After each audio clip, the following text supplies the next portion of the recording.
Hello everyone, बेटा start कर रहे हैं हम लोग इकोसिस्टम का लेक्चर नंबर 2। तो लेक्चर को स्टार्ट करने से पहले मैं एक दो चीज़ें आपको बता देता हूँ। बेटा देखो क्या है कि अभी नीट का एग्ज़ाम बहुत पास आ रहा है, तो आपको लगातार पूरी मेहनत करनी पड़ेगी, अपनी सारी चीज़ें छोड़कर पूरी तरह से एग्ज़ाम पे लगना पड़ेगा। क्योंकि बहुत सारे बच्चे जो होते हैं बेटा वो बहुत सारी चीज़ों में लगे रहते हैं कि हम ये भी कर लें वो भी कर लें। मैं बार बार बोल रहा हूँ, आप एकदम एंड पर आ गए हो।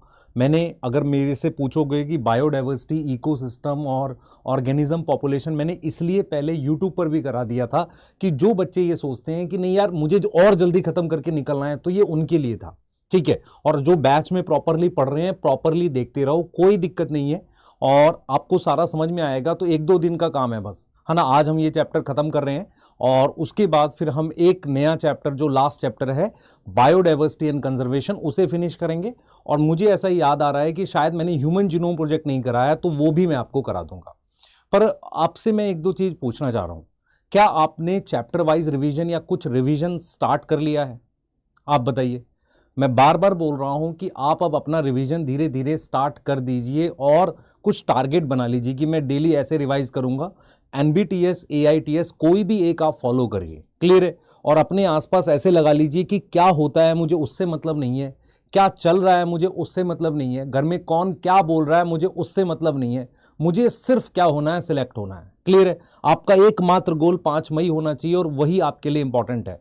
मैं बार बार बोलता हूं कि कई बार हम सिचुएशन को ऐसा फील करते हैं कि वो हमारे अकॉर्डिंग नहीं है और हम उसमें पैनिक हो जाते हैं। उस पैनिक में कई हम ऐसे स्टेप्स उठाते हैं जो ज़रूरी नहीं थे। मतलब हम क्या करते हैं कि मान लो हमने पूरी कोई सीरीज चालू कर दी देखनी, यार ये देख लेते हैं। आपने जितना पढ़ा है वो काफ़ी है आपके सेलेक्ट होने के लिए। अब आ गया है टाइम समेटने का। मैं बार बार बोल रहा हूं, अब समय आ गया है समेटने का। चीज़ों को समेटना स्टार्ट कर दो कि यार मेरे पास ये चैप्टर है, रिवाइज करना। और मैं एक चीज़ बताता हूं, जब तू बेटा ये चैप्टर पढ़ रहा है ना, तुझे जितनी समझ आ रही है, जितना बढ़िया तुझे याद हो रहा है, जरूरी नहीं है कि एग्जाम में तुझे पूरा उतना याद हो, पर एग्जाम में अगर उसका 80% भी याद है तो काम चल जाएगा। सही है, चल सकते हैं, ठीक है। स्टार्ट करते हैं बेटा। तो इकोसिस्टम चैप्टर में मेरे हिसाब से मैं आपको बता देता हूं, ये वो पार्ट है जो डिलीटेड सिलेबस का पार्ट नहीं है। ये बायोजियोकेमिकल और इकोलॉजिकल सक्सेशन, ये दोनों पार्ट डिलीटेड हैं। मैं आपको इसको बहुत शॉर्ट में बता दूंगा, मैंने YouTube पे भी शॉर्ट में कराया है इसे, पर मैं बार बार बोल रहा हूं ये बेटा डिलीटेड का पार्ट नहीं है, आपको इसको ध्यान से करना है। और इस पर आप देख सकते हो, कुछ कुछ चीजें बताऊंगा उतना कर लेना, जिसको लगे यार और डिटेल देखना अपनी एनसीईआरटी पढ़ना। मैं बार बार इसलिए बोल रहा हूं, देख बेटा इकोलॉजिकल सक्सेशन बिल्कुल out of the way topic है, अगर वो डिलीट हो गया तो कोई दिक्कत नहीं, चल जाएगा। लेकिन जैसे मान ले हम बात करते हैं secondary growth, plant growth development में डिफरेंशिएशन, डी डिफरेंशिएशन वहां से भी रिलेटेड था, इसलिए उसको करना था, क्लियर है। तो चलो इसको डिस्कस कर सकते हैं, पर मेरा फोकस ज्यादा इस पे रहेगा, एनर्जी फ्लो पे, क्लियर है बेटा। चलिए स्टार्ट करते हैं। तो सबसे पहले sun is the only source of energy. Energy flow में पहली लाइन क्या लिखी हुई है एनसीईआरटी ने बोला है कि यार देखो पूरी अर्थ पर सन एक मात्र सोर्स है एनर्जी का, लेकिन कहां पर छोड़कर, मैं बताता हूं। जैसे आपको पता है कि बड़ा सा ओशियन है, बड़े से ओशियन में ये जो जगह है जहां से गर्म पानी बाहर निकलता है उसको हम कहते हैं हाइड्रोथर्मल वेंट। उसको हम क्या बोलते हैं? Hydrothermal vent. ये चीज समझ में आ रही है? हाइड्रोथर्मल वेंट बोलते हैं। तो हम यहां पर ये कह रहे हैं बेटा, हम यहां पर ये कह रहे हैं कि sun is the only source of energy, sun is the only source of energy, ठीक है ना। इन ऑल इकोसिस्टम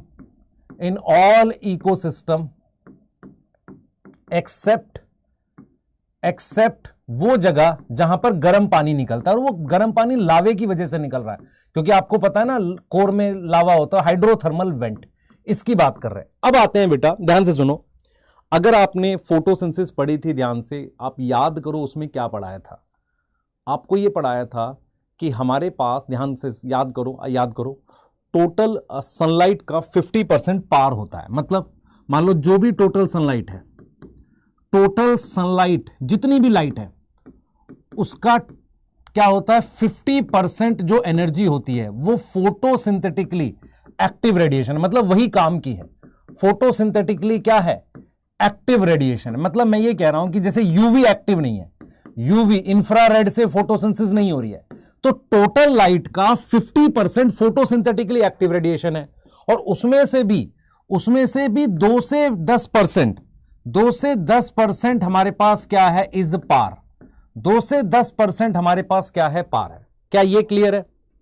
2 से 10% हमारे पास क्या है, पार है। क्लियर है कि नहीं बताइए, क्लियर है कि नहीं? तो हम यहां पर बिल्कुल क्लियर कह रहे हैं कि हमारे पास photosynthetically active radiation total sunlight है, उसका 50% हमारे पास क्या है, पार है। ठीक है, और वो 2 से 10% है। कितना है बेटा? वो 2 से 10% है किसका, पार का। यस, तो टोटल सनलाइट का कितना हो गया, 1 से 5%। तो हमने एक सिंपल सी बात समझी है, हम यहां पे सिर्फ ये बता रहे हैं कि पूरे इकोसिस्टम में हम एनर्जी फ्लो की बात करने वाले हैं। पूरा फोकस मेरी तरफ रख। एनर्जी फ्लो होने से पहले मुझे ये पता होना चाहिए कि पूरे इकोसिस्टम में सोर्स ऑफ एनर्जी क्या है। आपको ये आइडिया है कि sunlight he the only source of energy, क्योंकि लाइट से ही फोटोसिंथेसिस होती है, क्योंकि प्राइमरी प्रोड्यूसर क्या है, प्लांट है। ठीक है, अब हम ये कह रहे हैं कि क्या पूरी लाइट इंपॉर्टेंट है? नहीं, उस लाइट में भी एक रेडिएशंस होती हैं 400 से 700 नैनोमीटर। अगर आपको याद हो PS1 और PS2 का जो क्लोरोफिल ए है PS1 का, वो 700 नैनोमीटर पे है ना। तो 400 से 700 नैनोमीटर जो है वो फोटोसिंथेटिकली एक्टिव है। उसमें से भी मेरे पास क्या है, 2 से 10% क्या है, पार है। 2 से 10% क्या है, पार है। क्या ये बात क्लियर है आपको? 2 से 10% हमारे पास क्या है, पार है। क्लियर है ये चीज? बताइए, 2 से 10% हमारे पास क्या है, पार है। क्या ये क्लियर है? क्या ये क्लियर है?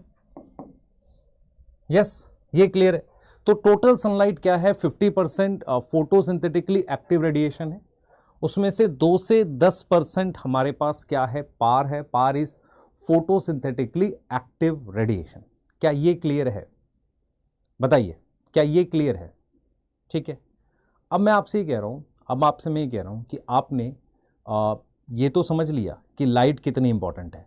अब कौन कौन से ऑर्गेनिजम्स हैं जो लाइट, मान लो मैं कहता हूं कौन सा इकोसिस्टम, मान लो हम बात करते हैं टेरेस्ट्रियल इकोसिस्टम की। टेरेस्ट्रियल इकोसिस्टम जो होता है जमीन पे, तो उसमें प्रोड्यूसर कौन है, प्लांट्स प्रोड्यूसर कौन है, बताओ। उनमें प्रोड्यूसर मेरे पास कौन कौन है? उसमें प्रोड्यूसर मेरे पास एल्गी है। सॉरी, एल्गी कैसे आ जाएगी? उसमें मेरे पास कुछ हर्ब्स होते हैं, श्रब्स होते हैं, और मेरे पास क्या होते हैं, ट्रीज होते हैं। तो ये तो हो गए हमारे पास प्रोड्यूसर।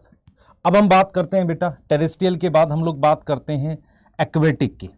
तो एक्वेटिक में मेरे पास क्या हो जाएगा, एल्गी आ जाएगी, और क्या आ जाएगा, एल्गी के बाद मेरे पास क्या आ जाएगा बेटा, एल्गी लिख दिया मैंने। एल्गी के अलावा ये एक्वेटिक की बात कर रहे हैं, ये मेरे पास एल्गी है। एल्गी के अलावा मेरे पास क्या है बेटा, याद करें, एल्गी के अलावा मेरे पास फाइटोप्लैंक्टन है, कुछ प्लांट्स हैं, ये सब मतलब वो हैं जो एनर्जी लेते हैं। यस, अब मैं आपसे कह रहा हूं, ध्यान से सुन बेटा, प्राइमरी प्रोड्यूसर के एग्जाम्पल आपको एक्वेटिक टेरेस्ट्रियल के पता होने चाहिए। अब हम आपसे ही कह रहे हैं बच्चे कि ठीक है, हमने समझ लिया सन इंपॉर्टेंट है, सन की ये वेवलेंथ काम की है, और प्लांट्स फोटोसिंथेसिस करते हैं, इतना हमने डाटा यहाँ लिख लिया। अब अगला पॉइंट ये है कि एनसीईआरटी ने एक लॉ की बात करी है। आपने केमिस्ट्री में 2 लॉ पढ़े हैं थर्मोडायनेमिक के, और भी पढ़े होंगे, पर जो फर्स्ट लॉ कहता है कि एनर्जी क्रिएट नहीं कर सकते, है ना डिस्ट्रॉय कर सकते, एक फॉर्म से दूसरी फॉर्म में कन्वर्ट होती है। ऐसे ही अगर आप देखें, प्लांट्स के पास एबिलिटी है लाइट एनर्जी को केमिकल एनर्जी में कन्वर्ट करने की, और वो मैंने आपको लाइट रिएक्शन में पढ़ाया था ना कि कैसे इलेक्ट्रॉन एक्साइट होते हैं, क्योंकि अगर लाइट एनर्जी से इलेक्ट्रॉन एक्साइट हो जाए तो केमिकल एनर्जी में कन्वर्ट हो गई, यही तो है। यस, ठीक है। दूसरा हम ये कह सकते हैं कि सेकेंड लॉ कहता है कि एंट्रोपी बढ़ती है। तो यही चीज़ एनसीईआरटी कहती है कि कोई भी सिस्टम, कोई भी लिविंग ऑर्गेनिज्म को मतलब जिंदा रखने के लिए कंटिन्यूस इनपुट ऑफ एनर्जी चाहिए। तो ये 2 लॉ की बात करता है एनसीईआरटी। अब क्या बायो में लॉ आएंगे? बहुत कम चांसेस है, पर कम से कम उनकी स्टेटमेंट को बायो के अकॉर्डिंग याद रखो। तो फर्स्ट लॉ ये कह रहा है बेटा कि हमारे पास एनर्जी जो है, एनर्जी कैन बी ट्रांसफॉर्म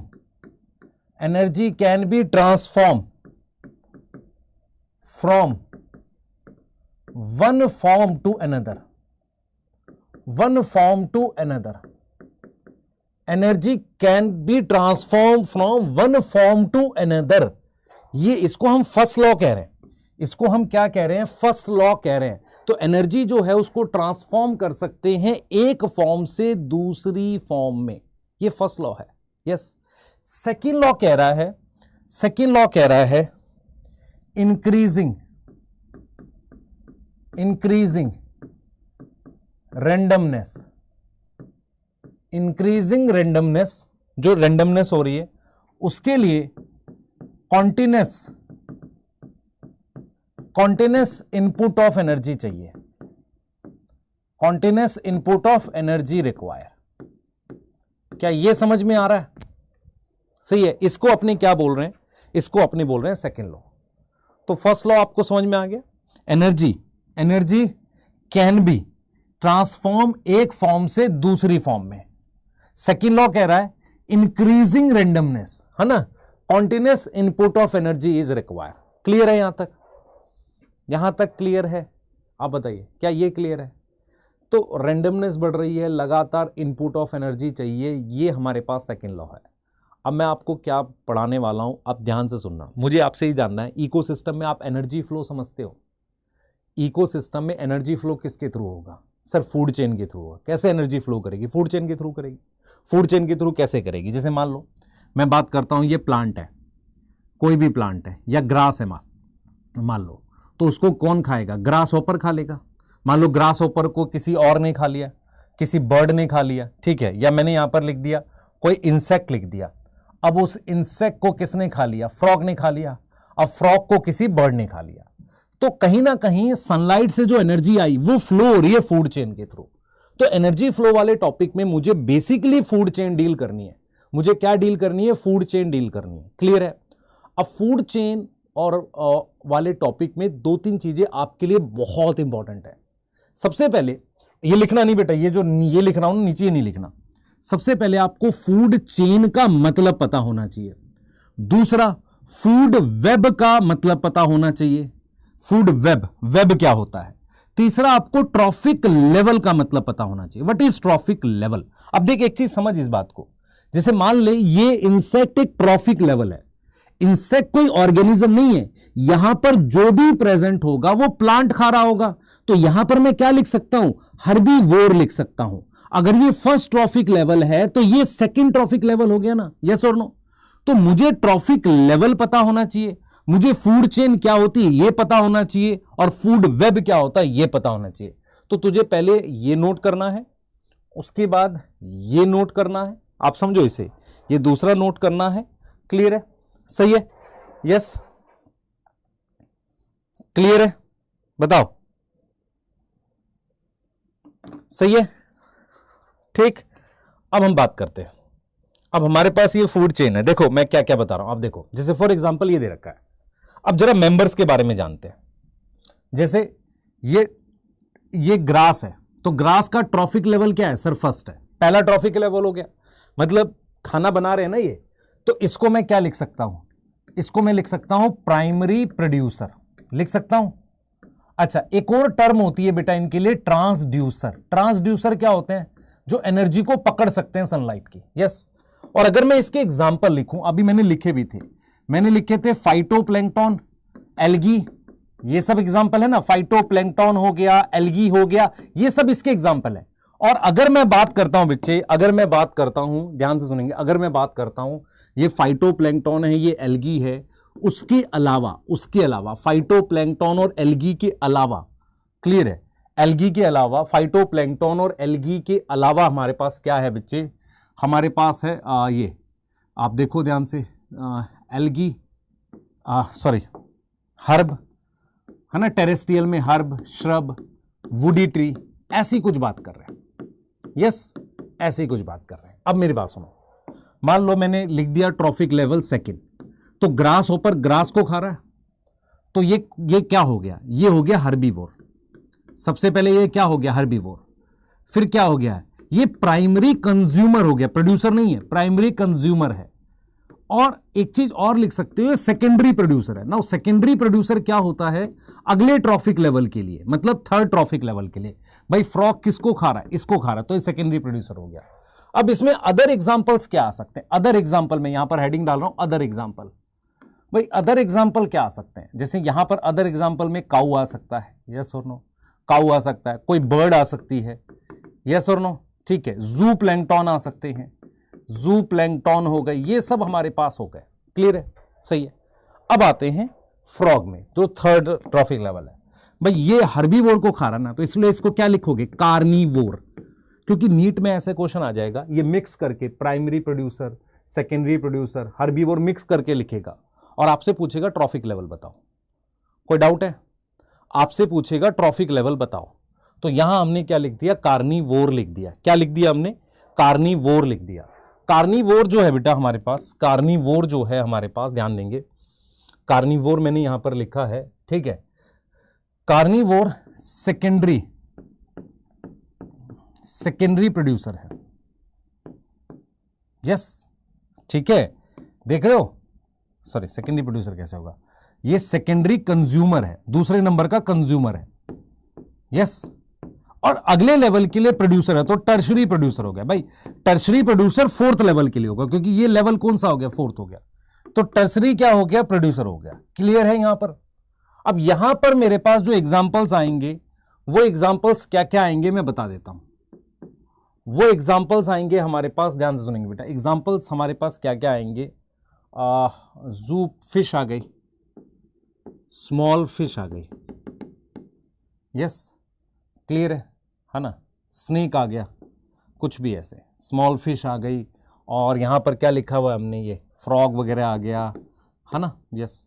अगर आप देखोगे ह्यूमन, तो ह्यूमन ओमनीवोर होता है, ओमनीवोर मतलब उसके दो ट्रॉफिक लेवल है, वो सेकंड पर भी है और थर्ड पर भी है, यस और नो। भाई ये इसको भी खा सकता है, हर्बीवोर को भी खा सकता है ना, भाई आप देख पा रहे हो, भाई सेकंड पर मतलब यहां भी हो सकता है, तो इनको खा सकता है, थर्ड पर मतलब ये ट्रॉफिक लेवल है, इन्हें ओमनीवोर कहते हैं। अब ये जो है ना बेटा स्नेक, ये लास्ट है, एक्चुअल में लास्ट है, तो आप देखो लास्ट में कैसे है ये, इसको हम बोलेंगे कार्निवोर है ना, तो इसको मैं सेकेंडरी कार्निवोर लिख सकता हूं, सेकेंडरी कार्निवोर लिख सकता हूं। अब ये कौन सा कंज्यूमर है, टर्शरी कंज्यूमर है। टर्शरी कंज्यूमर जो होता है वो क्या होता है बेटा, जो ट्रॉफिक लेवल है उससे कम होता है। अगर मैं चाहूं तो इसको क्या लिख सकता हूं, क्वाटनरी प्रोड्यूसर लिख सकता हूं, अगर इसके बाद कोई चेन चलेगी, या मैं इसे लिख सकता हूं टॉप कार्निवोर, ऐसे लिख सकता हूं। इसमें लॉयन वगैरह आ जाते हैं बेटा, यस, ये सब आ जाते हैं, लार्ज फिश आ जाती है, यस, ऐसी चीजें आ जाती हैं, यस। तो आपको क्या समझना पड़ेगा, ये जो टर्म है ना, ये किस ट्रॉफिक लेवल पे, ये समझ आना चाहिए। कर सकते हो? अरे कर सकते हो, बताओ। जैसे इसका फोर्थ ट्रॉफिक लेवल है, तो ये सेकेंडरी कार्निवोर है, क्योंकि पहला कार्निवोर तीसरे पे ही आता है। फिर टर्शरी कंज्यूमर है, क्योंकि पहला कंज्यूमर सेकंड से स्टार्ट होता है। क्वाटनरी प्रोड्यूसर है, अगर चेन आगे जाएगी, और आपको पता है कि फूड चेन बहुत बड़ी होती नहीं है, क्योंकि एनर्जी घटती जाती है, ये आपने छोटी क्लासेस में भी पढ़ा हुआ है थोड़ा बहुत। चलिए आगे चलेंगे, यहां तक नोट कर लोगे, आ जाओ। जैसे मान लो which is not at third trophic level, third trophic level में कौन नहीं है, टर्शरी प्रोड्यूसर, प्राइमरी कंज्यूमर का ट्रॉफिक लेवल क्या होगा, सेकंड होगा, सेकेंडरी कंज्यूमर थर्ड पर होगा, प्राइमरी कार्निवोर थर्ड पर होगा, टर्शरी प्रोड्यूसर थर्ड पर होगा। तो क्या प्राइमरी कंज्यूमर सेकंड पर आएगा? आप देखो ऐसा क्वेश्चन आएगा, प्राइमरी कंज्यूमर सेकंड पर है, सर ये याद करेंगे, समझना पड़ेगा। जैसे मान ले प्राइमरी प्रोड्यूसर है, सेकेंडरी प्रोड्यूसर है, टर्शरी प्रोड्यूसर है, क्वाटरनरी प्रोड्यूसर है, तो प्रोड्यूसर में तो जो ट्रॉफिक लेवल है वो सेम रहेगा, कंज्यूमर में एक एक कम होता चलाएगा। प्राइमरी कंज्यूमर मतलब second trophic level, secondary consumer मतलब थर्ड ट्रॉफिक लेवल, इस तरीके से जाएंगे। क्लियर है? यहां तक कोई डाउट है? ठीक है, आगे आ जाते हैं। अब बात करते हैं बेटा फूड चेन की और फूड वेब की। अब हम बात करते हैं फूड चेन और food web, yes, food chain and food web, इसकी बात कर रहे हैं,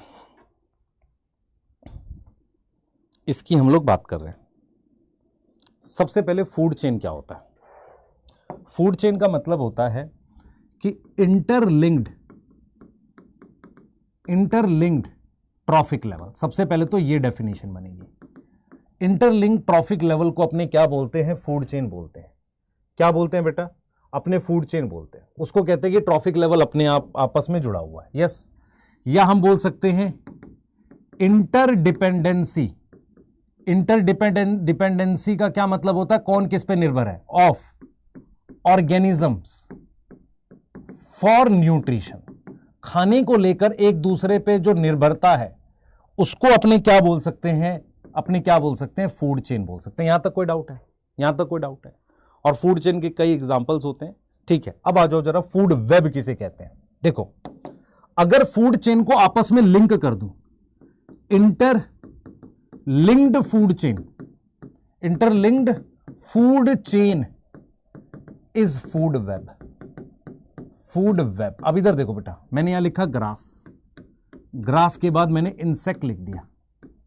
इंसेक्ट को मेरे पास ये फ्रॉग ने खा लिया, ऐसा भी हो सकता है इंसेक्ट को बर्ड खा ले, फिर फ्रॉग को आगे कोई और एनिमल खा ले, मान लो बर्ड ही खा ले।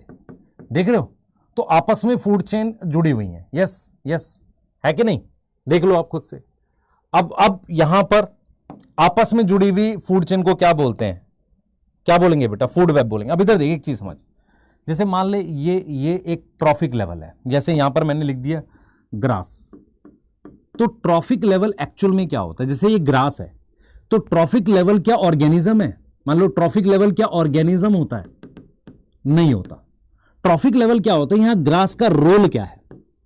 रोल है फूड प्रोड्यूस करना। क्या करना? फूड प्रोड्यूस करना, ये इसका रोल है। तो ट्रॉफिक लेवल क्या होता है? फंक्शनल रोल होता है, functional role of any organism, किसी भी ऑर्गेनिज्म का फंक्शनल रोल है in terms of nutrition, in terms of nutrition.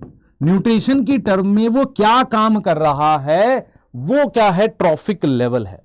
वो क्या है हमारे पास? क्या है? ट्रॉफिक लेवल है। क्या मेरी बात समझ में आ रही है? क्या मेरी बात समझ में आ रही है? तो ट्रॉफिक लेवल क्या है? ट्रॉफिक लेवल क्या है?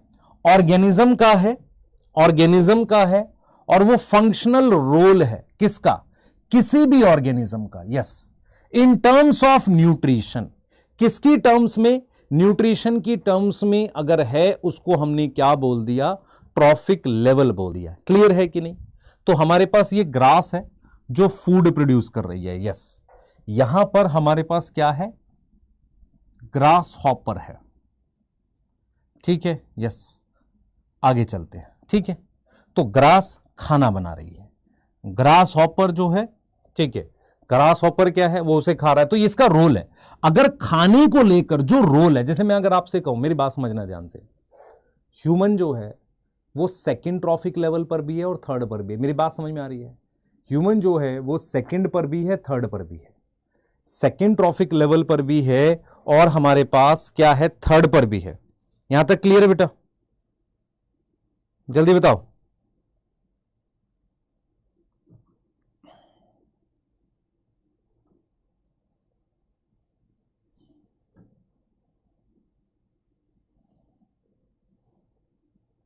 ठीक है, यहां तक क्लियर है? मेरी बात सुनो, तो मैं अगर आपसे कहूं क्या ऑर्गेनिज्म की ट्रॉफिक लेवल पर फिक्स पोजीशन होती है? नहीं। ह्यूमन सेकंड पर कैसे है, ये पता होना चाहिए आपको। ठीक है बेटा? ठीक है, तो ट्रॉफिक लेवल क्या होता है? फंक्शनल रोल होता है किसी भी ऑर्गेनिज्म का। मतलब वो क्या काम कर रहा है। जैसे मान लो मैं ह्यूमन की बात करता हूं, ध्यान से सुनिए, बहुत इंपॉर्टेंट बात है ये। अगर मैं बात करता हूं ह्यूमन की, तो ह्यूमन तू अगर देखेगा ना दो ट्रॉफिक लेवल पे, तो फिक्स पोजीशन, ये मैं ये तेरे को ये समझाना चाह रहा हूं कि ऑर्गेनिज्म की, सबसे पहले सिंगल ऑर्गेनिज्म नहीं होता, सिंगल ऑर्गेनिज्म नहीं है ट्रॉफिक लेवल पे, वहां पर ग्रुप होता है। भाई ग्रास का मतलब एक घास नहीं है, नॉट प्रेजेंट, ग्रुप प्रेजेंट होता है। क्या प्रेजेंट होता है? ग्रुप प्रेजेंट होता है। दूसरा ध्यान रखना है तुझे कि ट्रॉफिक लेवल जो होता है ना, ट्रॉफिक लेवल पर सिंगल नहीं प्रेजेंट। दूसरा, वन ऑर्गेनिज्म, क्योंकि रोल है ना, one organism can occupy more than one trophic level, एक से ज्यादा ट्रॉफिक लेवल वो रख सकते हैं। यस यस, तो ये चीज आपको ध्यान रखनी है। अब हमने बात करनी है फूड चेन के बारे में। मैं रिपीट कर रहा हूं, ये बहुत इंपॉर्टेंट है आपके लिए। अब मैं फूड चेन के बारे में बात कर रहा हूं, और फूड चेन के अपने कुछ फीचर होते हैं। सबसे पहला फीचर है कहां से स्टार्ट होती है। जैसे मैं अगर तेरे से कहूं कि फूड चेन स्टार्ट कहां से होती है, हमेशा फूड चेन किससे स्टार्ट होगी? प्रोड्यूसर से। तो मैं यहां पर लिख सकता हूं कि food chain start from living plants like, मान लो algae, yes, grass, herb, tree, इनसे स्टार्ट हो सकती है।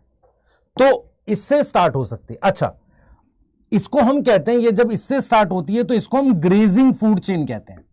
किसको कहते हैं? ग्रेजिंग फूड चेन कहते हैं, जो हमेशा किससे स्टार्ट होगी? प्लांट से। प्लांट का यहां पर क्या मतलब है? Primary producer. क्या मतलब है? Primary producer. अब मैं आपसे एक चीज बताता हूं बेटा, क्या कोई ऐसी फूड चेन है जो डेड से स्टार्ट हो सकती है? डेड अब ये डेड क्या है? प्लांट है। डेड एनिमल भी हो सकता है, यस। तो उसको हम कहते हैं detritus food chain. Detritus food chain, yes yes, इसको डेट्राइटस फूड चेन बोल सकते हैं, क्योंकि डेड एनिमल और प्लांट को हम क्या बोल सकते हैं? क्या बोल सकते हैं बेटा? हम बोल सकते हैं डेट्राइटस। तो फूड चेन नॉर्मली मेरे पास लिविंग प्लांट से, है ना, इवन अगर चाहो बैक्टीरिया भी लिख सकते हो, पर फोटोसिंथेटिक, उससे स्टार्ट होगी, उसको कहेंगे आपके पास कौन सी food chain? Grazing food chain. दूसरा, डायरेक्शन ऑफ फूड चेन हमेशा यूनिडायरेक्शनल होती है। आप हमेशा याद रखो बेटा, एनर्जी की क्या डायरेक्शन होती है? एनर्जी की क्या डायरेक्शन होती है? यूनी। एनर्जी भी तो यूनी होती है, यस और नो? जैसे मान लो मैं लिख रहा हूं ग्रास, तो ग्रास से मैंने ग्रास हॉपर लिखा, मान लो फ्रॉग लिखा, तो एनर्जी क्या है? डिक्रीज हो रही है। एनर्जी क्या है? डिक्रीज हो रही है। मेरी बात समझ में आ रही है? एनर्जी डिक्रीज हो रही है। इसलिए फूड चेन की डायरेक्शन जो होती है यूनि डायरेक्शन होती है। कौन किसको खा रहा है, ऐसा थोड़ी है कि ग्रास हॉपर ग्रास को खा रहा है तो ग्रास ग्रास हॉपर को खा लेगी, नहीं। आप इसको सुनते ही मेरे दिमाग में इंसेक्टिवोरस आता है। मेरे दिमाग में क्या आता है? इंसेक्टिवोरस आ जाता है। क्लियर है? ठीक है, क्लियर है, यस। अब हम बात करते हैं लेंथ की। अब हम किसकी बात कर रहे हैं? लेंथ की। बहुत ध्यान से सुनना। लेंथ देखो, हम ये समझते हैं जैसे जैसे फूड चेन में हम आगे बढ़ते हैं एनर्जी घट रही होती है, यस। कितनी घटती है? एक लॉ है, और इस लॉ पे क्वेश्चन आ सकता है। साइंटिस्ट का नाम ये था, लिंडमैन्स 10% लॉ, है ना, 10% लॉ, ये नाम, ये लॉ है। इसमें क्या है कि जैसे मान लो ये प्लांट है, इस प्लांट को सन से 10,000 जूल एनर्जी मिली, ठीक है, किलो जूल मिल गई मान लो। तो अगर मैं यहां लिख रहा हूं हर्बीवोर, तो हर्बीवोर में इसकी 10% जाएगी, तो एक जीरो कम कर लो। फिर मैं यहां लिख रहा हूं कार्निवोर, तो कार्निवोर में इसकी 10% जाएगी, तो यहां मैंने क्या लिख दिया? 100 जूल। तो क्योंकि सिंस एनर्जी डिक्रीज कर रही है, सिंस एनर्जी क्या कर रही है? डिक्रीज कर रही है, decrease with length of food chain, with length of food chain, food chain की लेंथ के साथ एनर्जी डिक्रीज कर रही है, एनर्जी घट रही है with length of food chain. इसका क्या मतलब हुआ? इसका मतलब यह हुआ कि food chain of 4 and more trophic level is rare. बहुत लंबी फूड चेन क्या होती है? रेयर होती है। यहां तक क्लियर है? बता बेटा, यहां तक क्लियर है? यस। अब मैं यहां पर तेरे को एक डेफिनेशन और दूंगा, वो है मेरे पास स्टैंडिंग क्रॉप। ये स्टैंडिंग क्रॉप क्या होता है? मेरी बात सुन ध्यान से। ये प्लांट कौन से ट्रॉफिक लेवल पे? बता सर। फर्स्ट ट्रॉफिक लेवल पे। ये प्लांट कौन से ट्रॉफिक लेवल पे? फर्स्ट ट्रॉफिक लेवल पे है। अब इस फर्स्ट ट्रॉफिक लेवल पे, इस फर्स्ट ट्रॉफिक लेवल पर ध्यान देंगे, इस फर्स्ट ट्रॉफिक लेवल पर ध्यान दे बेटा, इस बात को ध्यान दे। इस फर्स्ट ट्रॉफिक लेवल पर हम बात कर रहे हैं स्टैंडिंग क्रॉप, ठीक है, क्लियर है? हम बात कर रहे हैं स्टैंडिंग क्रॉप की। तो एट फर्स्ट ट्रॉफिक लेवल, ठीक है, एट फर्स्ट ट्रॉफिक लेवल, जो पहला ट्रॉफिक लेवल है, जो हमारा फर्स्ट ट्रॉफिक लेवल है, स्टैंडिंग क्रॉप की बात कर रहे हैं। एट फर्स्ट ट्रॉफिक लेवल मान लो जो है, जितने भी टोटल प्लांट्स हैं, ग्रास वगैरह सब, उनका बायोमास।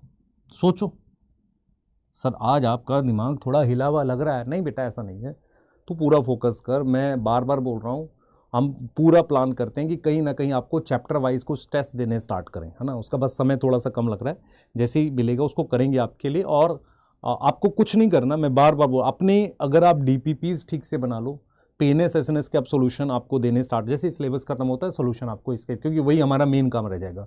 कुछ भी करने से पहले आपको वो देना जरूरी, ठीक है, तो वो दे जाएगा। आप कुछ मत करना, लास्ट तक सिर्फ DPP PNS SNS multiple time बनाओ। और आप देखो ना, वो SNS एक्चुअल में क्या है आपके, वो है चैप्टर वाइज टेस्ट है। अगर आप उसे बना पाए, चैप्टर वाइज टेस्ट सारे बना लो, तो आप सोचो कितना आसानी से हो जाएगा, ठीक है। तो घबराना नहीं है, घबरा रहा है ना जो पैनिक कर रहा है वो गलत कर रहा है, ठीक है। तो at first trophic level total plants का जो बायोमास है ना, उसको क्या नाम देते हैं, नोन एज स्टैंडिंग क्रॉप। मतलब किसी भी, मान लो मैं इसकी बात कर लेता हूं, फर्स्ट पे सेकंड पे किसी भी ट्रॉफिक लेवल पर जितने भी हर्बीवोर हैं उनका बायोमास गिवन टाइम पर स्टैंडिंग क्रॉप कहलाता है। मैं बार बार बोल रहा हूं, स्टैंडिंग क्रॉप में एक तो आप गिवन टाइम लोगे, दूसरा लिविंग का बायोमास लोगे। लिविंग का क्या लोगे, बायोमास लोगे, कंसीडर करोगे। यस और नो, समझ में आ रहा है, क्लियर है? यस, आगे चलते हैं। अब आते हैं बेटा फूड चेन पे। देखो फूड चेन दो तरह की है, एक हमारे पास है ग्रेजिंग फूड चेन, एक हमारे पास क्या है, ग्रेजिंग फूड चेन है, और दूसरी हमारे पास क्या है, डेट्राइटस फूड चेन है। ग्रेजिंग फूड चेन और डेट्राइटस फूड चेन ये क्या होती है जरा समझते हैं। देखो मेरी बात सुनो, सोचो, अगर फूड चेन इससे स्टार्ट हो रही है, देख बेटा, फाइटोप्लैंक्टन, फाइटोप्लैंक्टन आपको पता है? अच्छा, प्लैंक्टन वर्ड आपने कहां पढ़ा था एनसीईआरटी में? मेरे कहने से सोचो, आपने पढ़ा था डाइएटम। फाइटो का मतलब फोटोसिंथेटिक, प्लैंक्टन का मतलब पानी में, पानी की वजह से बहने वाली चीज, सिंगल सेल एल्गी जो पानी की वजह से बहती है, फाइटोप्लैंक्टन। तो जो फाइटोप्लैंक्टन होते हैं, जैसे डाइएटम है, उसके बाद उसे खाता है जूप्लैंक्टन, यस, और फिर उसको मान लो स्मॉल फिश ने खा लिया। ऐसे मेरे पास ग्रास है, ग्रास को मान लो किसी इंसेक्ट ने खा लिया, इंसेक्ट को किसी फ्रॉग ने खा लिया। ऐसे ही मेरे पास ट्री है, ट्री पर फ्रूट्स थे, उसे बर्ड्स ने खा लिया। अब अगर आप देखो ये कहां हो रहा है, ये एक्वेटिक में हो रहा है, एक्वेटिक मतलब पानी में।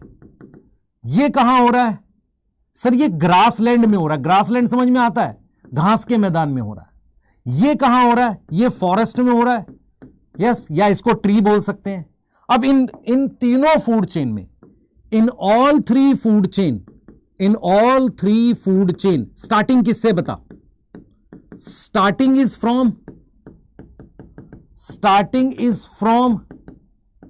किससे स्टार्टिंग है, starting is from primary producer से स्टार्टिंग है, यस। तो in all three food chain starting is from primary producer से स्टार्टिंग है, लाइक प्लांट्स। किनसे स्टार्टिंग है बेटा, लाइक प्लांट्स, उनसे स्टार्टिंग है। तो उसे कहते हैं ग्रेजिंग। ग्रेजिंग मतलब चरने वाला। और अगर आप याद करो, हमने आपको बताया था ना, प्रीडेशन है। मान लो मैं कहता हूं grazing food chain is based on predation, कौन किसको खाता है। ये देखो अगर मैं इसका सबसे पहले ये पहला डिफरेंस हो गया। दूसरा, इट डिपेंड ऑन प्रीडेशन, किस पे डिपेंड करता है, प्रीडेशन, कौन किसको खाता है। तीसरा क्या है बेटा, ध्यान से सुने, तीसरा क्या है, ये पानी में भी हो रही है, occur in land and also in water, पानी लैंड सब पे हो रही है। पर मैं आपको एक चीज बताता हूं, आपको ये याद है कि लैंड और पानी में प्रोडक्टिविटी कहां ज्यादा थी? सोच, लैंड और पानी में प्रोडक्टिविटी लैंड पर ज्यादा थी। मैंने आपको पढ़ाते वक्त भी बोला था, अगर लैंड पर खाना ज्यादा बनेगा, क्या सारा गाय खा लेगी? नहीं। खाना मतलब जो घास उगेगी सारे गाय खा पाएगी? नहीं। तो मैक्सिमम ग्रास कहां जाती है, जमीन में, क्लियर है। और पानी में प्रोडक्टिविटी कम है, तो ज्यादा क्या होता है वहां, उसको जूप्लैंक्टन खा पाता है। तो अगर मैं कहूं कि GFC, grazing food chain, is main मतलब मेन कंडुएट मतलब होता है फ्लो ऑफ एनर्जी, किसमें, इन वाटर। ये होती दोनों में है, यस। अब आ जाओ जरा, DFC क्या है, मान लो डेट्राइटस है। अब मुझे बताओ डेट्राइटस क्या हो सकता है? एनिमल डेड हो सकता है, यस। उसके बाद क्या हो सकता है? प्लांट डेड हो सकता है, यस यस। उसको अर्थवर्म ने तोड़ दिया, यह हो सकता है। या उसको फंजाई ने या बैक्टीरिया ने क्या कर दिया? फंजाई ने या बैक्टीरिया ने क्या कर दिया? तोड़ दिया। तो यह किस पर डिपेंड है? यह डीकंपोजिशन पर डिपेंड है। यह किस पर डिपेंड है? Depend on decomposition. यह डीकंपोजिशन पर डिपेंड है, प्रिडेशन पर डिपेंड नहीं है। तीसरी बात क्या है बेटा? यह स्टार्ट होती है डेड मटेरियल से। Start with dead material, start with dead material. ये डेड मटेरियल से स्टार्ट होती है। क्लियर है? डेड मटेरियल से क्या होती है? स्टार्ट होती है। Yes yes.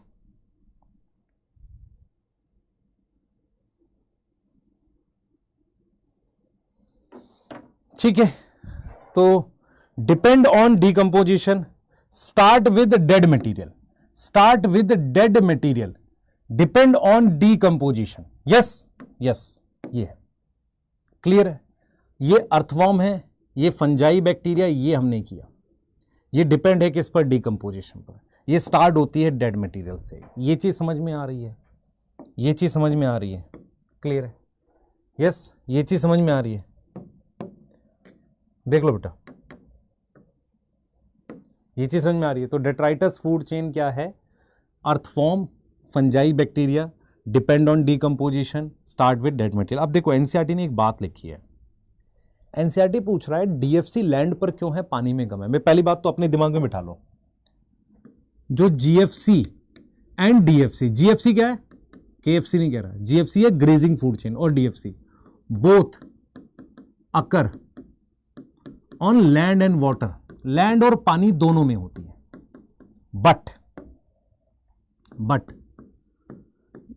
But on land DFC ज्यादा है। रीजन, लैंड पर क्या है?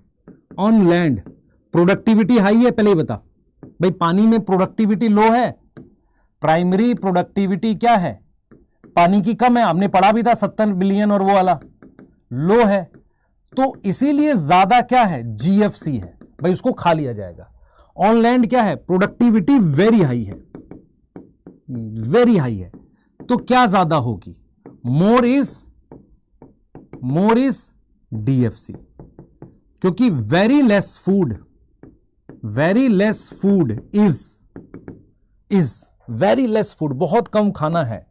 फूड इज, जो बहुत कम खाना जो है हमारे पास, यूज होगा, यूज फॉर किसके लिए? किसके लिए? हमारे पास प्राइमरी, ये किसके लिए? हर्बीवोर के लिए, है ना। मैक्सिमम क्या होगा? डीकंपोज होगा। मैक्सिमम क्या होगा? डीकंपोज होगा। ये रीजन समझ में आया है? मैं आपसे ही कह रहा हूं भाई, आपके घर में मान लो 2 रोटी, मान लो 10 रोटी बन रही है, 4 लोग हैं, खाना फेंका जाएगा? नहीं फेंका जाएगा। 4 लोग हैं, 50 रोटी बन रही है डेली, तो मैक्सिमम खाना फेंका जाएगा ना, डीकंपोज ही होगा। ऐसे ही आप लैंड और पानी को कंपेयर कर लो, तुम्हारे दिमाग में एक कॉन्सेप्ट बैठ जाएगा। मैं बार बार बोल रहा हूं, इकोलॉजी उन बच्चों की वीक रहती है जिनके दिमाग में कॉन्सेप्ट नहीं बैठते, इसीलिए क्वेश्चन पढ़ते वक्त वो लॉजिक यूज नहीं कर पाते। इकोलॉजी को हम 2 पार्ट में डिवाइड करते हैं, एक कॉन्सेप्ट और एक डाटा। तो आप मेरे से ये उम्मीद जरूर करिए कि तीनों चैप्टर के कॉन्सेप्ट और डाटा, उनको मैं अलग कर दूं। उससे क्या होगा? आप कॉन्सेप्ट रीड कर लो एक बार, यार सारे कॉन्सेप्ट दिमाग में बैठ गए, और एक बार डाटा रीड कर लो। और मैं चाहूंगा कि ये कमेंट आपकी आनी चाहिए, सब दे दो ये चीज ऐसी हमें, ठीक है? यस यस, पढ़ो। हाईएस्ट एनर्जी किस पर होगी? यस डेफिनेटली प्रोड्यूसर में। A country where large number of population best is at, they are herbivore, top carnivore, carnivore, producer. A country where large number of population best is at, they are herbivore, top carnivore, producer. Clear है? A country where large number of population best is at, they are herbivore, carnivore, top carnivore. बताओ भाई, अगर बहुत ज्यादा population है, ध्यान सुन बेटा, अगर देख एक चीज हमेशा याद रखियो, मैं तेरे को बताता हूं, एनसीईआरटी ने एक लाइन लिखी है कि कंपटीशन सबसे ज्यादा हर्बीवोर लेवल पर होता है एज कंपेयर टू कार्निवोर। मतलब शेर में कम कंपटीशन है, लेकिन जो घास खाने वाले उनमें ज्यादा आपस क्योंकि नंबर ज्यादा है।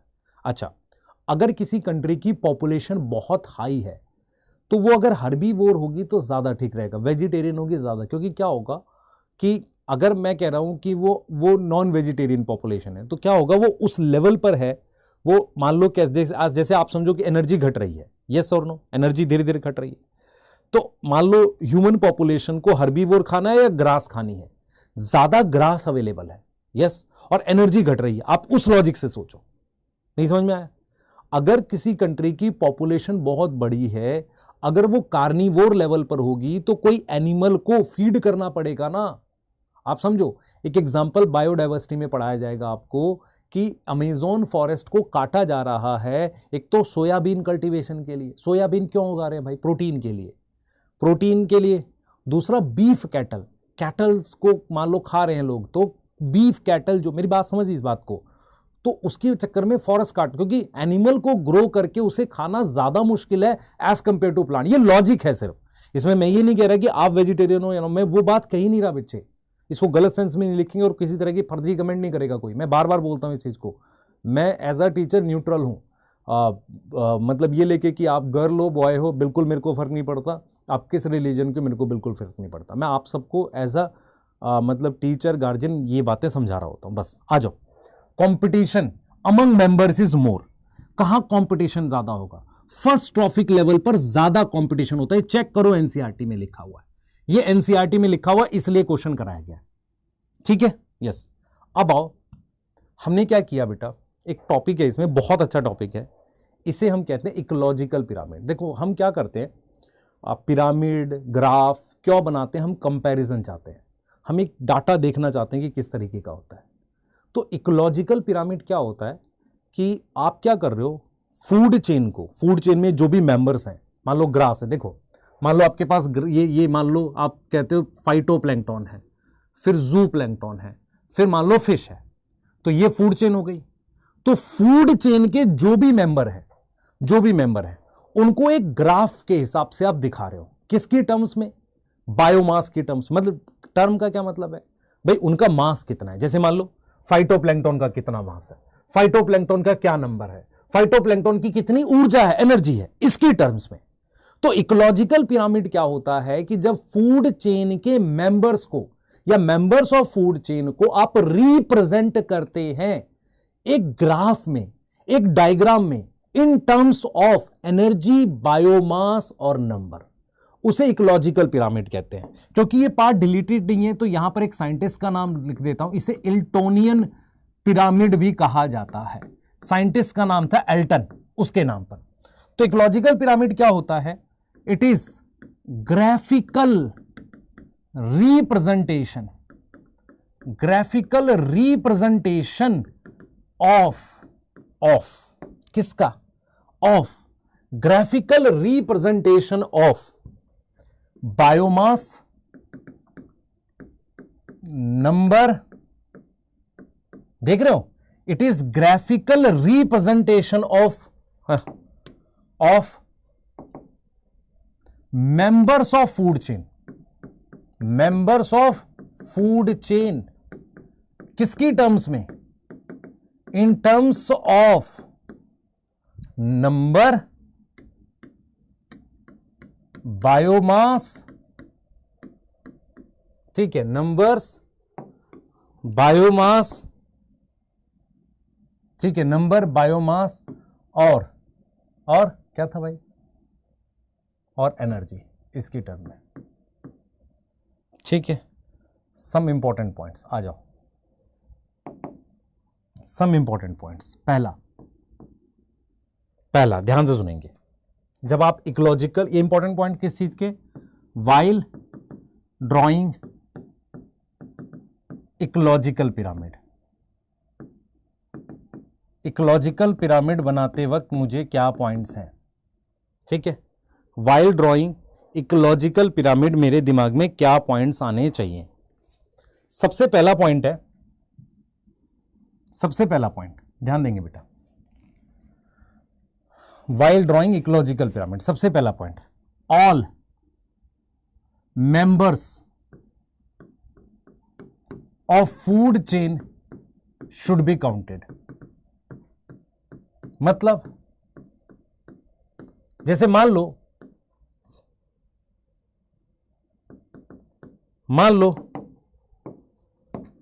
ये मैंने बना दिया, तो यहां पर अगर ये ग्रास है ना, तो इस पे ऑल ग्रास काउंट करनी है, एक घास नहीं, ऑल ग्रासेस काउंटेड। ऐसा नहीं कि तुम एक घास काउंट कर लो, गड़बड़ डाटा आएगा।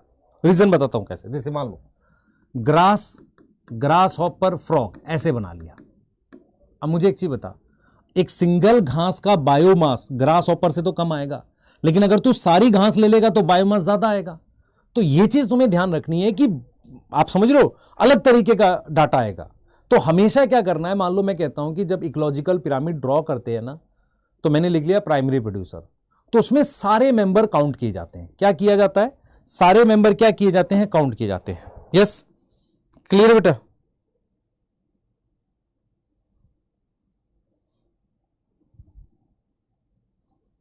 यस,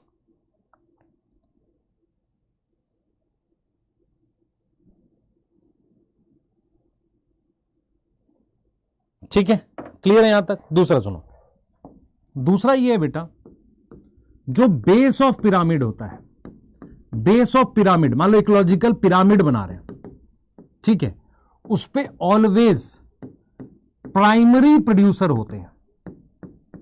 क्या होता है प्राइमरी प्रोड्यूसर? मतलब मैंने ये बेस बना दिया, ये मैंने बेस बना दिया, मेरी बात समझ में आ रही है? ये मैंने क्या कर दिया, बेस बना दिया।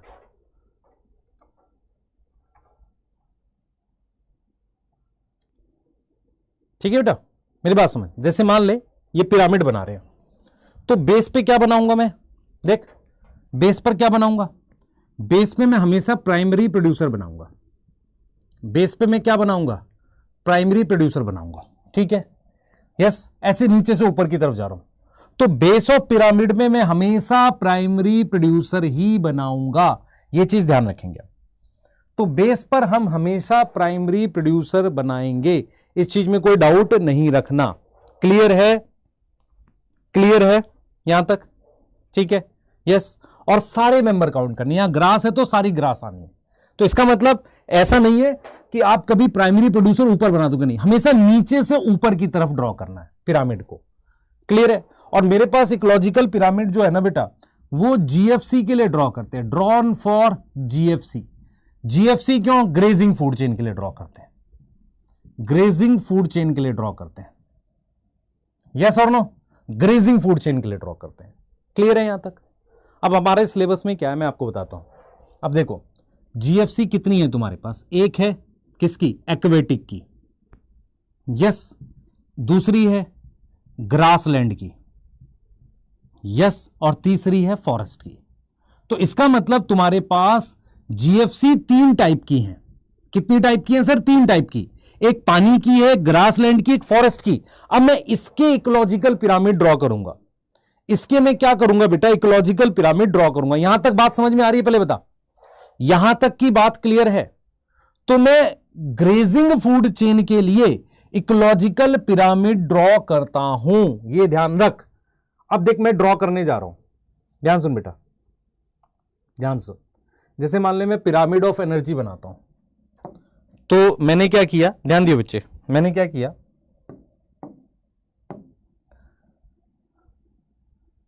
ये मैंने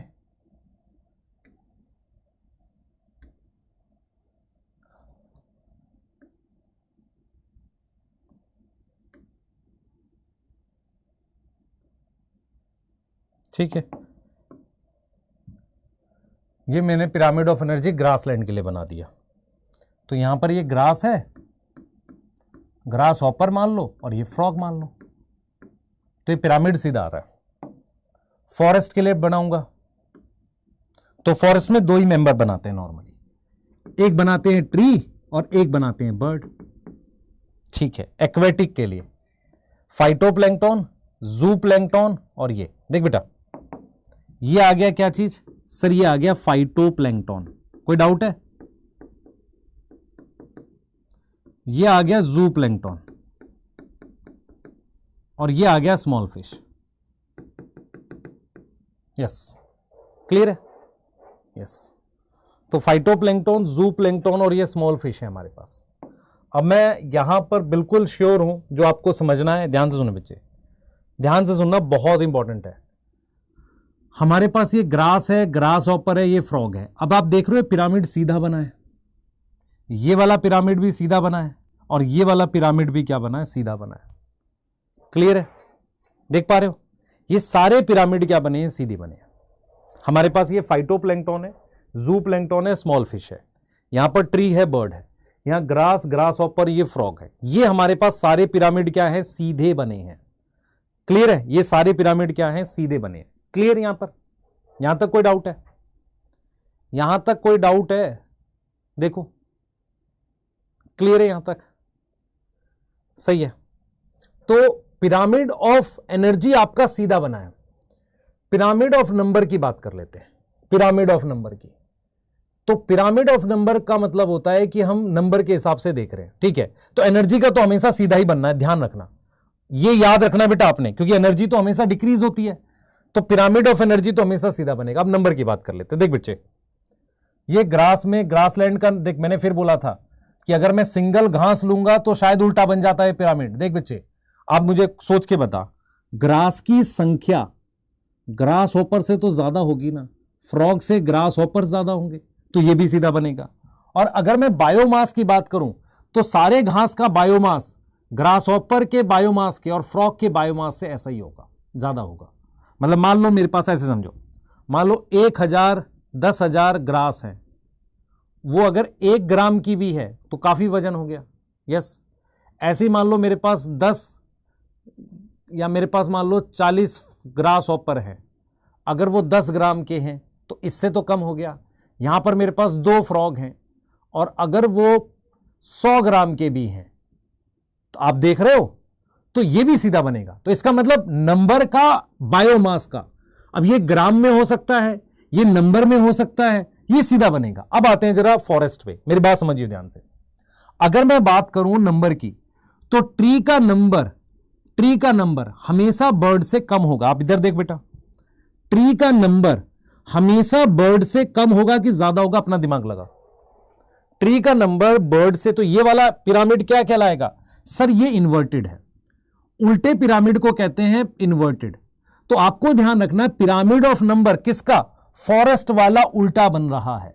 यस, अच्छा, अगर मैं बात करता हूं इसकी, मतलब पिरामिड ऑफ बायोमास की, मतलब मैं सॉरी, पिरामिड ऑफ नंबर की हम बात करते हैं इसकी, किसकी, एक्वेटिक वाले की, तो फाइटोप्लैंकटन, जू प्लैंकटन और फिश, जो स्मॉल फिश, जरा देख लेते हैं। ये देख, मान ले बेटा, क्योंकि प्रोडक्टिविटी कम है, ये 1000 है, ठीक है, 1000 फाइटोप्लैंकटन है और वो 1 ग्राम का है, तो लगभग 1000 ग्राम हो गया। हम नंबर का बना रहे हैं, अच्छा रुक जाओ, नंबर का बना रहे हैं, तो ये 1000 है मान लो, ठीक है। ये मान लेते हैं 200 है और ये मान लेते हैं मेरे पास 50 है, तो ये भी कैसा बनेगा, ये अपराइट बनेगा। सर ये रटना पड़ेगा, नहीं बेटा समझ, पहले समझ, अपने दिमाग में तेरी ये बात तो बैठ रही है ना कि अगर मैं नंबर की बात कर रहा हूं तो ट्री की संख्या, आप समझो इस बात को, नंबर ऑफ ट्री जो होगा वो क्या होगा हमेशा, बता भाई, number of tree less than होगा ना बर्ड से, बर्ड से ज्यादा होगा, नहीं हो सकता। यस, अब ये क्या है, फाइटोप्लैंकटन है। यस, ये जू प्लैंकटन है, ये क्या है, स्मॉल फिश है, ठीक है। अब जरा इस पे देखते हैं। अब अगर बायोमास की बात करते हैं, किसकी, फॉरेस्ट की। अब पर ट्री जो है, मान लो बरगद का ट्री है, वो 10,000 ग्राम का या मान लो 1000 kg का है। बर्ड तो बेटा बहुत ही कम वेट होता है उसका, ऐसे मान लो 100 बर्ड भी होंगे, मान लो बर्ड यहाँ पर 100 है, ये 1 है, यस 100 होंगे, 200 ग्राम के भी होंगे, तो भी देख लो आप कितना वजन बनेगा। मेरी बात समझ में आ रही है? 100 को मान लो 0.2 से मल्टीप्लाई कर दें तो मेरे पास टोटल 10 kg ही तो आएगा, यस, या 20 kg आ जाएगा। मेरा पॉइंट ये है कि 100 बर्ड हैं, ठीक है, यहां एक ट्री है, तो ये इन्वर्टेड आ गया। ये वाला कैसा आएगा सर? ये अपराइट आएगा। तो आप ये देखो, ये समझो इस बात को कि अगर मैं पिरामिड ऑफ एनर्जी चाहे ग्रासलैंड का देखूं, फॉरेस्ट का देखूं, एक्वेटिक, सारे सीधे आएंगे। पिरामिड ऑफ नंबर इन्वर्टेड कौन सा? ये याद रखना है, ठीक है। ऐसे ही अगर मैं इसकी बात करूं, क्योंकि प्रोडक्टिविटी कम है, देख ये बात याद रख बेटा, प्रोडक्टिविटी कम है, तो फाइटोप्लैंक्टन को मल्टीप्लाई कर दे बेटा 1 ग्राम से, जैसे इसको मान ले 1 ग्राम से मल्टीप्लाई कर दे, ठीक है, तो ये आ गया मान ले 1000 ग्राम आ गया। अब लेकिन मैं देखूंगा कि ये थोड़ा ज्यादा आ जाएगा, इसको मान ले 10 ग्राम से मल्टीप्लाई कर दे, क्योंकि भाई फाइटो से बड़ा होगा ना जू, तो ये 2000 ग्राम आ गया। और मान लेते हैं एक छोटी फिश जो है वो मान लेते हैं 1000 ग्राम की है, एक छोटी सी 1 किलो की है, तो ये कितना आ गया? 5000 ग्राम आ गया। तो ये वाला पिरामिड क्या आ गया? इन्वर्टेड आ गया। यस सर, ग्रासलैंड का इन्वर्टेड कहां गया? हमारे पास ग्रासलैंड का इन्वर्टेड क्यों नहीं आया? क्योंकि ग्रास की संख्या बहुत होती है। ये इन्वर्टेड क्यों आया? क्योंकि इसके नंबर कम होते हैं। याद है मैंने क्या बोला था? मैंने ये बोला था कि प्रोडक्टिविटी पानी के अंदर कम होती है, तो किसी गिवन समय पे इसका रीजन आएगा। मान लो मैं आपसे कहूं कि पिरामिड ऑफ बायोमास एक्वेटिक का इन्वर्टेड क्यों है? अब देखो, pyramid of energy always upright, क्योंकि एनर्जी घटती है, ऑलवेज क्या आएगा? अपराइट। बेटा लिख लेना, 1 मिनट रुको, ऑलवेज अपराइट, क्योंकि एनर्जी क्या होती है सर? एनर्जी डिक्रीज करती है। कोई डाउट है इसमें? बता बेटा, एनर्जी डिक्रीज करती है। Pyramid of biomass, pyramid of biomass क्या होता है बेटा? पिरामिड ऑफ बायोमास क्या होता है बताओ? पिरामिड ऑफ बायोमास क्या होता है बता, जल्दी से बता। तो पिरामिड ऑफ बायोमास क्या होता है बच्चे? आपको समझना पड़ेगा कि जो बायोमास है ना हमारे पास, बायोमास वो भी धीरे धीरे घटता है। सॉरी, पिरामिड ऑफ बायोमास जो है हमारे पास, उसमें हमारे पास किसका किसका अपराइट है? ग्रासलैंड, ठीक है, और फॉरेस्ट, ये अपराइट है। एक्वेटिक वाला इन्वर्टेड। इसका रीजन बताता हूं। क्योंकि क्या होता है, सिंस प्रोडक्टिविटी कम है एक्वेटिक में, प्रोडक्टिविटी इज लेस, तो at any given time, at any given time क्या होगा? सोच लो, एट एनी गिवन टाइम, किसी भी गिवन टाइम पर हमारे पास, किसी भी गिवन टाइम पर लेस प्लांट्स है, लेस प्लांट्स या लेस प्राइमरी प्रोड्यूसर वगैरह होंगे। क्या यहां तक कोई डाउट है? अब आ जाओ पिरामिड ऑफ नंबर। नंबर का क्या है पिरामिड? देखो, इसमें मेरे पास ग्रासलैंड और एक्वेटिक अपराइट है, सीधा है। इसमें फॉरेस्ट इन्वर्टेड है। ऐसा क्यों है? फॉरेस्ट उल्टा क्यों है? क्योंकि ट्री का बायोमास, ट्री का जो नंबर है वो बर्ड से तो लेस होगा ना, इज लेसर देन बर्ड। ये तो आप समझ पा रहे हो।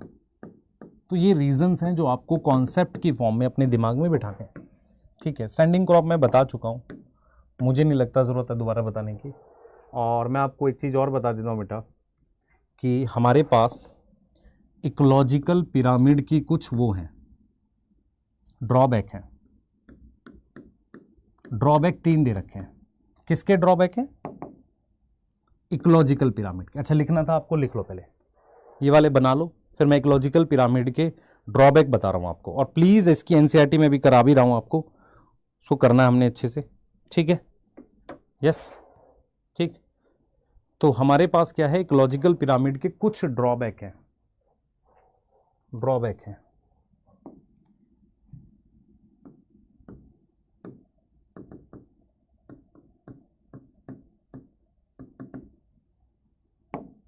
ड्रॉबैक है। फर्स्ट इकोलॉजिकल पिरामिड के ड्रॉबैक हैं। फर्स्ट, पहला ड्रॉबैक फर्स्ट ड्रॉबैक जो है, फर्स्ट ड्रॉबैक इकोलॉजिकल पिरामिड का हमारे पास जो हम यहाँ पे बताएंगे, इकोलॉजिकल पिरामिड के हमारे पास ड्रॉबैक हैं। फर्स्ट ड्रॉबैक है it is drawn for GFC not for DFC. ऐसा क्यों करना है भाई? मुझे एक चीज बताओ, इस फूड चेन के लिए बना नहीं रहे, जबकि डेट्राइटस फूड चेन जो है ना इंपॉर्टेंट होती है। Detritus food chain very important है बेटा, वेरी इंपॉर्टेंट। यस और no?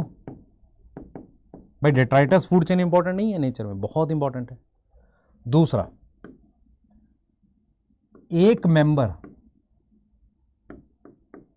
Can occupy more than one level.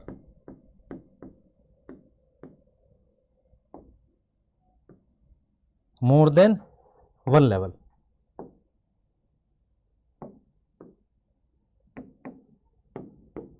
More than one level. तो एक मेंबर ऑक्यूपाई कर रहा है मोर देन वन लेवल, एक से ज्यादा लेवल क्या कर रहा है? ऑक्यूपाई कर रहा है। इसका क्या मतलब हुआ? डबल काउंटिंग होती है। क्या होगा? डबल काउंटिंग आकर।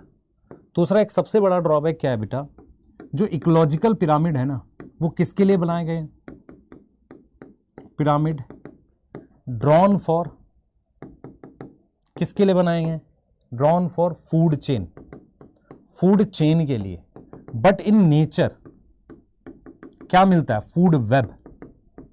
नेचर में फूड चेन मिलती नहीं है, फूड वेब मिलती है। तो इसका मतलब कहीं ना बेटा इकोलॉजिकल पिरामिड जो है, कोई देखो कभी भी पिरामिड ग्राफ किस लिए बताए जाते हैं कि डाटा हमें कुछ बताए, लेकिन यहाँ डाटा सही से बता नहीं रहा है। जो पिरामिड शेप के आपने स्ट्रक्चर्स बनाए हैं ना, ये एक जनरल ऑब्जर्वेशन देगा, लेकिन कुछ खास हमें बता नहीं रहा है, क्योंकि नेचर में तो फूड वेब मिलती है ना। नेचर में क्या है? फूड वेब प्रेजेंट है। यहां तक समझ में आ रहा है? बता बेटा, यहां तक क्लियर है? सोच, नेचर में हमारे पास फूड वेब मिलती है। मैं एक बार तेरे को इसकी एनसीईआरटी दिखा रहा हूं, और हम एक बार इसकी एनसीईआरटी पढ़ेंगे ताकि तुझे सारी चीजें आ जाए। देख बेटा, अब इस वाले में तेरे पास जो लाइनें हैं वो देख इंपॉर्टेंट क्या है। देख, डीप सी हाइड्रोथर्मल वेंट जो है ना, वहां पर मुझे सन की एनर्जी नहीं, बाकी सब जगह सन की एनर्जी है। 50% टोटल सनलाइट का क्या है? पार। ये देख, ये लिखा हुआ है। उसमें से प्लांट कितना यूज करता है? 2 से 10%। तो टोटल सनलाइट का कितना यूज करेगा? 1 से 5%। यस, क्लियर है। और एनर्जी कैप्चर कौन करता है? प्लांट करते हैं, है ना, और उसके अलावा कुछ बैक्टीरिया। तो देखो, solar energy capture by plant और डिफरेंट ऑर्गेनिज्म से उसे फ्लो करते हैं। यू फाइंड, देखो डायरेक्शनल कैसी है? फ्लो ऑफ एनर्जी यूनिडायरेक्शनल है। यस, और is this keeping the first law of thermodynamic? Yes बेटा, हाई से लो जा रहा है ना, है ना, एनर्जी क्रिएट नहीं हो रही है। यस। अब देखो फर्दर इकोसिस्टम में सेकेंड लॉ भी है, क्योंकि मुझे कंटिन्यूस सप्लाई चाहिए। किसकी? मतलब आपको लगातार अपने अंदर इनपुट ऑफ फूड चाहिए, ताकि क्या रहे? उसको अवॉइड कर सके। यूनिवर्स की जो इंक्रीजिंग डिसऑर्डिनेस है, ऑर्डरलीनेस है, मतलब एंट्रोपी बढ़ रही है, उसको अवॉइड करने के लिए, उस चीज को कंट्रोल करने के लिए लगातार एनर्जी का इनपुट चाहिए। यस। ग्रीन प्लांट को हम क्या बोलते हैं? प्रोड्यूसर बोलते हैं। इकोसिस्टम में, फोटोसिंथेसिस में तो उसे प्लांट बोलेंगे वैसे। और इसमें कौन कौन है? एक्वेटिक में अलग होते हैं, और ये क्या है? टेरेस्ट्रियल में क्या है? Herbaceous and woody plant. Woody समझ में आता है ये। और उसमें एक्वेटिक में कौन है? फाइटोप्लैंक्टन है, एल्गी है। और देखो हाइयर प्लांट मतलब कुछ एक्वेटिक हाइयर प्लांट भी होते हैं। ठीक है। अब ये देखो, अब ये कह रहा है कि फूड चेन स्टार्ट होती है प्राइमरी प्रोड्यूसर से। ठीक है। No energy that is trap into organism remain in the forever. The energy trapped by the producer is either passed to a consumer or organism dies. ठीक है, clear है? Yes. तो detritus food chain, detritus food chain की बात कर रहे हैं कि सारी एनर्जी ट्रैप नहीं होती, बहुत सारे मर जाते हैं, फिर वो आगे पास ऑन हो जाते हैं। आ जाओ, अब आओ, फिर इसमें कंज्यूमर की बात कर रहा है। कंज्यूमर को हम क्या बोलेंगे? हेटेरोट्रॉफ बोलेंगे। क्लियर है? सही है। और जो हर्बीवोर है उन्हें क्या बोलेंगे? प्राइमरी कंज्यूमर बोलेंगे। Yes. If animal eat another animal तो उसे क्या बोलेंगे? Secondary consumer. तो ये टर्म्स मैंने कराई हैं। ठीक है। और प्राइमरी कंज्यूमर को हर्बीवोर बोल रहे हैं, और सेकेंडरी कंज्यूमर को हम क्या बोल रहे हैं बेटा, कार्निवोर बोल रहे हैं। तो देखो हर्बीवोर में क्या लिख रहा है, इंसेक्ट लिख रहा है, बर्ड्स लिख रहा है, मैमल्स मतलब काऊ वगैरह हो गई, और एक्वेटिक में मोलुस्का लिखा हुआ, ये याद कर लेना मोलुस्का, ये जो है ना मोलुस्का ध्यान रखना, एक्वेटिक में मोलुस्का है हर्बीवोर में। अब ये कार्निवोर की बात बताएगा, कार्निवोर को सेकेंडरी कंज्यूमर कह रहे हैं। तो देखो कौन कौन है यहां पर, those depend on primary carnivore, secondary carnivore है, यस ठीक है। अब आ जाओ, डीएफसी किससे स्टार्ट हो रही है, डेड ऑर्गेनिज्म से, उसे डेट्राइटस कहते हैं। दे मीट देयर एनर्जी, अब देखो क्या कह रहा है, it is made of decomposers which are heterotrophic organism mainly. कौन कौन है देख रहे हो, फंजाई बैक्टीरिया, कैटाबोलिज्म वाला याद कर। उसके बाद अच्छा उन्हें हम क्या नाम देंगे, सैप्रोट्रॉप्स देंगे। तो सैप्रोट्रॉप्स क्या है, डीकंपोजर है। डीकंपोजर कैसे सिक्रीट करेगा एंजाइम, ये सब तो पढ़ा हुआ है हमने पहले से ही। इन एक्वेटिक जीएफसी मेजर कंडुएट, ये क्वेश्चन आएगा। जीएफसी क्यों है बेटा पानी में, पानी में मेजर कंडुएट क्यों है जीएफसी, बता सोच। क्योंकि पानी का क्या है, प्रोडक्टिविटी कम है, यस। और टेरेस्ट्रियल में क्या है देख बेटा, कनेक्टेड, सही है, ये देख रहे हो ये। तो फूड वेब आपको पता होना चाहिए। आगे आ जाओ, organism occupy a place in the natural surrounding और in a community according to feeding relationship with other organism based on source of their nutrition. Organism occupy है, देख रहे हो, based on the source of nutrition organism occupy a specific place in food chain is known as trophic level, is known as trophic level. Producers belong to first trophic level, herbivore to the second and carnivore. Yes, yes, yes, clear है। तो producer belong to first trophic level herbivore to the second and carnivore. Yes, clear, yes, ये देख लो, ये आप बेटा याद करनी ये वाले आपने, देखो फर्स्ट ये कहाँ गया, फोर्थ पे आ गया, ये थर्ड पे आ गया, ये सेकंड पर आ गया, ये फर्स्ट पर आ गया, देख लो ये लिखवाए ने, बर्ड, फिश, वुल्फ याद कर लेना, सेकेंडरी कंज्यूमर, कार्निवोर है मैन, और ये टॉप कार्निवोर हो सकता है या ओमनीवोर हो सकता है, यस।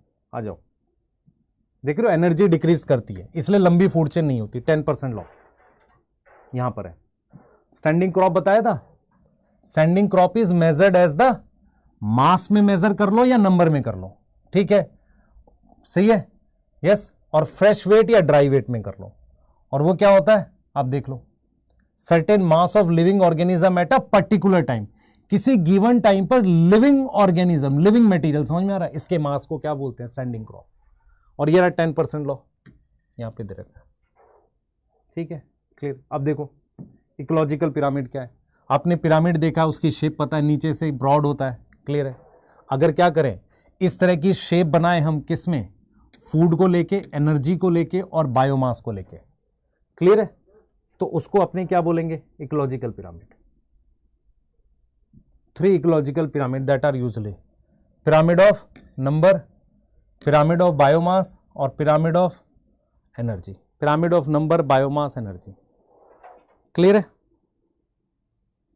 क्लियर है, यस, यस। ये रहा आपके पास trophic level, number of individual, primary producer, primary consumer, secondary consumer, tertiary consumer. ये देखो primary producer, primary consumer, secondary consumer, tertiary. ये ग्राफ आप देख लो, ये किसका है, ये बायोमास का है, ये नंबर का है, यस। और ये किसका है, ये फॉरेस्ट वाला है। ये उल्टा क्यों है, क्योंकि ये फॉरेस्ट का किसका है बेटा, फॉरेस्ट का नंबर का है, यस। ये एनर्जी का, देखो एनर्जी का हमेशा सीधा होगा, क्लियर है। अब यहां पर एक चीज देखो, no generalization work we make, मतलब सारे मेंबर लेने, ये वो लाइन है जो मैं बोल रहा था, जो मैंने लिखवाई बेटा, मैंने नोट्स में लगभग सारा लिखवा दिया है, सारे मेंबर्स लेने। एक गिवन स्पीशीज एक से ज्यादा ट्रॉफिक लेवल ऑक्यूपाई कर सकती है, क्लियर है। आगे चल सकते हैं। अब हमारे पास क्या है, in most ecosystem pyramid of energy biomass क्या है, अपराइट है, ठीक है, मोस्ट में अपराइट होते हैं, कुछ उल्टे हैं वो बता दिया आपको, ठीक है। Count the number of insect feeding on, देखो मैं tree, number of insect feeding on big tree, उल्टा आएगा, ये बर्ड की जगह इंसेक्ट लिख लो, उल्टा आएगा, यस, ठीक है। एनर्जी ऑलवेज अपराइट है, ये देखो ये लिखा ऑलवेज अपराइट है ना। ईच बार क्या रिप्रेजेंट करेगा, अमाउंट ऑफ एनर्जी। बार क्या होता है, बॉक्स, जो ऐसे बॉक्स बना रहे हैं ना वो रिप्रेजेंट करता है अमाउंट। अब आ जाओ, लिमिटेशन क्या है, एक से ज्यादा ट्रॉफिक लेवल पे होती है, ये फूड चेन को लेते हैं, जबकि क्या होगा, फूड वेब होती है नेचर में। दूसरा, मोर ओवर सेप्रोफाइट्स को हमने इकोलॉजिकल डीएफसी को कंसिडर नहीं किया, जबकि वो इंपॉर्टेंट है। ठीक है, क्लियर है। तो आपको मैंने ये चैप्टर कंप्लीट कर दिया है। मैं आपको जैसे हमने क्या बोला आपको कि इकोलॉजिकल सक्सेशन और क्या है आपका, ये क्या नाम है आपका, जो है बायोजियोकेमिकल साइकिल, उसको एक सेपरेट लेक्चर की फॉर्म में दिया जा सकता है। तो आपकी मर्जी है, करो ना करो, वो सेपरेट लेक्चर की फॉर्म में दे देंगे। ठीक है, उसके बाद एक लेक्चर में आपका बायोडाइवर्सिटी करा देंगे, 1 या 2 मैक्स। पर मैं ये कह रहा हूँ कि मैं स्लो इसलिए भी हो गया हूँ कि आप बाकियों का बैकलॉग भी कर लो, ताकि आपको लगे कि यार सिलेबस हमारा हो गया। मतलब मेरी तरफ से तो मान के चलो, मैंने मेन जेनेटिक्स पे ज़्यादा समय देना था आपको, मैंने उसके आपको कुछ असाइनमेंट भी दिए हुए हैं, और उसकी डीपीपीज के मॉलिक्यूलर के मैंने सोल्यूशन दिए हुए हैं आपको। सॉरी, 2 के आपके शायद पास है, नहीं है तो मैं दिलवा दूंगा उसको। ठीक है, अब आपको क्या करना है, आपको इकोलॉजी पूरी तैयार करनी है, उसके कुछ अच्छे क्वेश्चंस हैं जो मैं आपको सेंड करूंगा, उसको आपने बनाना है। क्लियर है, कोई डाउट है? नहीं। प्लीज़ मेक श्योर आप इकोलॉजी तैयार करें। इकोलॉजी के कम से कम 7-8 क्वेश्चन आएंगे, 7-8 क्वेश्चन या 10 क्वेश्चन तक चला जाएगा। अगर 8 क्वेश्चन है तो 32 नंबर होता है, और ज़्यादा नहीं है। कॉन्सेप्ट डाटा बस ऐसे अरेंज है, और ध्यान से कुछ चीज़ें दिमाग में बैठ जाएगी, यार एनर्जी वाला हमेशा अपराइट है, तो आपको दिक्कत नहीं होगी। ठीक है, चलिए मिलते हैं बेटा।